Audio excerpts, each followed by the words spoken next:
నమస్తే welcome to D24 news. Kakinada జిల్లా Jaggampeta party కార్యాలయంలో జగ్గంపేట టీడీపీ జనసేన బీజేపీ బలపరిచిన టీడీపీ అభ్యర్థి జ్యోతుల నెహ్రూను కాకినాడ పార్లమెంటు జనసేన పార్టీ అభ్యర్థి తంగళ ఉదయ శ్రీనివాస్ టీడీపీ జనసేన నాయకులు కార్యకర్తలతో ఆత్మీయ కలయిక నిర్వహించి ఒకరినొకరు సత్కరించుకున్నారు. ఈ సందర్భంగా కాకినాడ పార్లమెంట్లోని జన సైనికుల్ని జ్యోతుల నెహ్రూకు పరిచయం చేయగా జగ్గంపేట నియోజకవర్గంలోని జనసేన టీడీపీ నాయకులు కార్యకర్తలను జ్యోతుల నెహ్రూ ఉదయ్ శ్రీనివాస్ కి పరిచయం చేశారు. ఈ సందర్భంగా నెహ్రూ పొత్తులో భాగంగా కాకినాడ పార్లమెంటు జనసేన అభ్యర్థిగా పోటీ చేస్తున్న ఉదయ్ శ్రీనివాస్ అప్పటికప్పుడు వస్తున్నాను అని చెప్పడం వెంటనే అందుబాటులో ఉన్న నాయకులు కార్యకర్తలతో మర్యాదపూర్వక భేటీ జరిగిందని, మళ్లీ తొందరలోనే నియోజకవర్గంలోని TDP Janasena BJP general body meeting ఏర్పాటు చేసి అందరినీ కలుసుకోవడం జరుగుతుందన్నారు.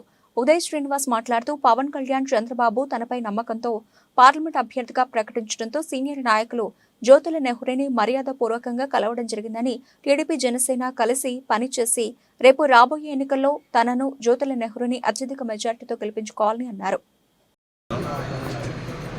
టీడీపీ జనసేన బీజేపీ కూటమి ఉమ్మడి అభ్యర్థిగా కాకినాడ పార్లమెంట్కి అధినేత పవన్ కళ్యాణ్ గారు ఖరారు చేసి చేయడం జరిగింది. అందులో ఇంతకుముందు నేను పిఠాపురంలో సంవత్సరం నుంచి బాగా కష్టపడి పిఠాపురంలో కూర్చుందాం అనుకున్నాను. కానీ ప్రభుత్వ భాగంగా నన్ను పార్లమెంట్కి చేయమని అవకాశం ఇచ్చారు. అందరూ కూడా అదే కష్టపడుతూ కంపల్సరీగా హైయెస్ట్ మెజారిటీలో గెలవడానికి ప్రయత్నిస్తాం. ఆ భాగంగా ఈరోజు సీనియర్ నాయకులు, ఎంతో అనుభవం ఉన్న నాయకులు, జగ్గంపేటకి రాబోయే ఎమ్మెల్యే